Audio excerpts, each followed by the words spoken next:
Assalamualaikum warahmatullahi wabarakatuh. Shalom, Om Swastiastu, Namo Buddhaya, Salam Kebajikan. Yang saya hormati Bapak Ridwan Arifin, SH, LLM, selaku dosen pengampu mata kuliah Hukum Internasional. Sebelumnya, perkenalkan nama saya Feni Tania Ginting, NIM 8111420034. Di sini saya akan menjelaskan tentang analisis sengketa Laut Cina. Langsung saja langsung saja. Di sini saya akan menyampaikan mengenai analisis sengketa Laut Cina Selatan. Nah, sengketa Laut Cina Selatan ini yang berlangsung selama puluhan tahun hingga saat ini. Nah, itu tuh belum menemukan penyelesaian dan menjadi konflik yang sangat berkepanjangan di antara negara-negara yang bersengketa. Nah, persoalan sengketa Laut Cina Selatan ini atau sering disebut dengan LCS. Nah, dia itu sangat terus bergulir dan bahkan belakangan ini tuh sangat menghangatkan. Nah, sengketa ini tuh ditimbulkan oleh perbedaan pandangan dan prinsip prinsip mengenai penentuan batas wilayah. Di satu sisi, Cina menggunakan aspek sejarah 25 negara yang bersengketa. Selain menggunakan aspek sejarah, juga menggunakan konvensi hukum laut, yaitu pada tahun 1982. Nah, sebagai dasar penentuan batas wilayah laut Cina Selatan ini meliputi kepulauan seperti Spratly, Kepulauan Parcel, Kepulauan Natuna, Partasak, dan gugus karangan Scarborough. Nah, motif utama dari Cina di Laut Cina Selatan ini adalah untuk mempertahankan pengaruhnya atas wilayah tertentu. Nah, sementara Amerika sendiri ingin mempertahankan hegemoni. Nah, yaitu banyaknya yang menyalahkan berbagai perselisihan tersebut itu sangat dangkal. Misalnya mengenai wilayah ruang laut, sumber daya, dan lingkungan. Hingga ancaman yang menyesatkan terhadap kebebasan navigasi. Pada dasarnya terdapat benturan sistem politik, yaitu komunisme, otoriter versus kapitalisme, demokratis, serta ideologis. Dan yang mendasari, meskipun Amerika Serikat berharap nilai dari sistem Cina ini akan menjadi seperti miliknya. Nah, hal itu sekarang dianggap tidak mungkin dan akan selalu demikian adanya. Dialektika ini mendorong keinginan Amerika untuk mendominasi Asia Tenggara dan khususnya Laut Cina Selatan sendiri, memotif Cina terutama yaitu untuk membela diri dan apa yang dilihatnya sebagai pemulihan, yaitu pemulihan yang sah atas lingkungan pengaruhnya. Nah, sebaliknya Amerika Serikat sendiri pun ingin mempertahankan hegemoni dan tatanan internasional yang dibangunnya. Dan sekarang itu mengarah pada keuntungan asimetrisnya. Nah, alasan kepada Laut Cina Selatan itu begitu. Pentingnya banyak pakar mengajukan bahwasannya alasan mengapa hal itu sampai terjadi kepada titik ini. Nah, pertamanya itu, Laut Cina Selatan itu merupakan wilayah yang banyak dilalui kapal-kapal. Yang kedua yaitu Laut Cina Selatan memiliki cadangan minyak sebesar 11 miliar barel. Nah, potensi sumber daya alam perikanan yang sangat besar sebab Laut Cina Selatan ini merupakan laut yang setengah tertutup. Nah, yang memiliki sumber pakan ikan yang sangat berlimpah. Nah, nilai-nilai strategi utama yang membuat Laut Cina Selatan itu menjadi perebutan persaingan klaim kedaulatan teritorial. atas pulau-pulau dan perairan di MCS. Telah menjadi sumber ketegangan dan saling curiga yang berlangsung sejak lama antara Tiongkok atas kedaulatan LGS telah memantik ketegangan di antara negara lain yang juga sama-sama mengklaim berhak atas kawasan tersebut.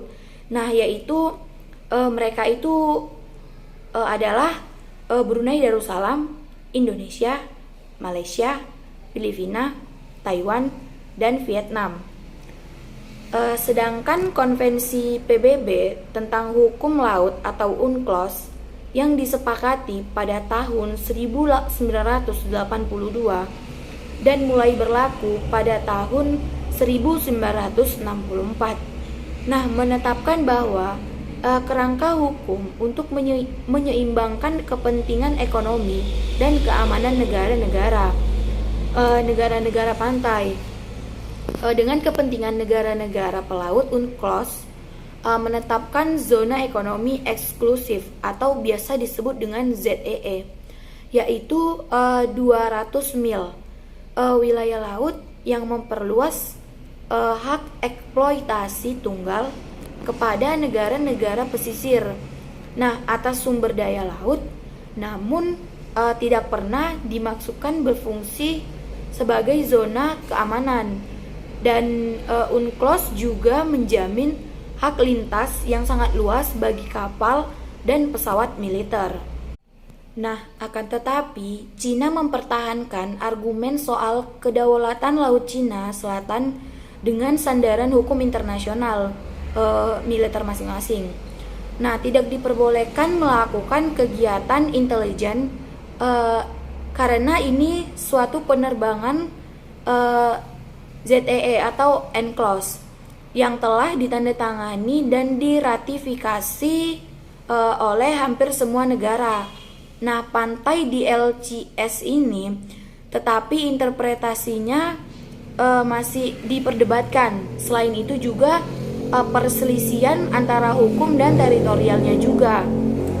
Ini pun masih terjadi. Nah, terutama itu mengenai status kepulauan Spratly, Parcel, dan Scrapbook. Di kepulauan Spratly ini ada lebih dari 60 bentuk geografis yang dilaporkan dan ditempati oleh negara penuntut yang terdiri dari Taiwan, Vietnam, Filipina, Cina, dan Malaysia. Nah, sementara itu, kepulauan Parcel itu adalah kepulauan yang diklaim oleh Cina. Nah, dia itu mengklaim sangat besar di LCS ini dengan argumen 9/6 atau 9 days line dalam peta yang diterbitkan oleh pemerintah pada tahun 1947. Dan juga Cina mengklaim bukti sejarah tentang pengklaimannya itu, yakni mereka sudah sejak lampau melaut di sana. Akan tetapi, argumen tersebut itu dinyatakan tidak bisa diterima dikarenakan tidak adanya landasan hukum. Nah, serta masih diperdebatkan oleh negara lain yang bersengketa dan mengklaim. Nah, itu juga tidak memiliki landasan hukum. Di bawah UNCLOS, dampak sengketa di Laut Cina Selatan ini sendiri. Nah, yang tampak jelas yaitu kehadiran kekuatan militer negara yang sangat besar, yaitu non-flame state seperti Amerika Serikat dan Australia. Nah, kondisi konflik ini menciptakan sejumlah dinamika internasional antara climate state dan negara pengguna. Ada dampak dan tidak langsung secara langsung. Nah, contohnya yaitu gangguan terhadap lalu lintas pelayaran. Nah, lalu dikonsentrasi di laut akan mendorong negara-negara yang terlibat untuk mengakibatkan kemampuan perangnya ini. Nah, penyelesaian dari sengketa ini tersebut dalam hal itikat baik dari negara itu sendiri. Nah, jadi yang bersengketa itu menjadi modal utama dalam penyelesaian sengketa Laut Cina. sebagaimana yang dituangkan di dalam Konvensi Hukum Laut. Itu gimana penyelesaian sengketa itu dapat ditempuh melalui prosedur kesepakatan secara damai. Nah, jika hal tersebut tidak dapat menemukan hasil, maka langkah yang dapat ditempuh adalah melalui prosedur Mahkamah Internasional. Selain itu juga upaya lain dapat dilakukan, yaitu melalui jalur diplomasi. Nah, diplomasi regional seperti yang dilakukan oleh ASEAN dengan Cina.